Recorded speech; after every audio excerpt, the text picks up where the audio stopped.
Hingga saat ini capaian vaksinasi COVID-19 anak dan lansia di Palembang masih rendah.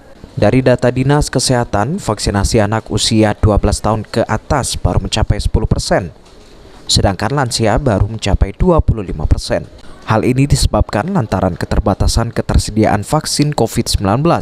Selain itu, masih banyaknya masyarakat yang takut untuk divaksinasi, khususnya lansia. Padahal penyumbang angka kematian akibat COVID-19 lansia di atas 60 tahun ke atas, karena hampir 80% memiliki penyakit bawaan seperti diabetes dan jantung. Wakil Wali Kota Palembang Fitrianti Agustinda mengungkapkan, tidak ada lagi alasan masyarakat takut divaksinasi COVID-19 karena vaksin aman dan halal digunakan. Dirinya menghimbau masyarakat khususnya anak dan lansia untuk segera mendapatkan vaksin dengan mendatangi pelayanan kesehatan terdekat seperti klinik, puskesmas, dan rumah sakit.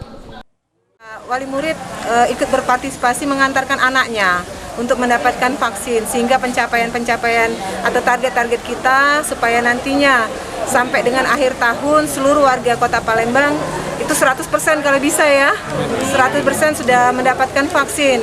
Karena sampai dengan sekarang kita sudah 50% secara keseluruhan dari 1,2 juta jiwa, dan target kita sampai dengan akhir tahun Oktober, sampai akhir Oktober itu harusnya sudah sampai 70%, dan keinginan kita sampai dengan akhir tahun sampai dengan 100%. Jadi oleh karena itu, pemerintah Kota Palembang tetap optimis dari 1,2 juta jiwa penduduk.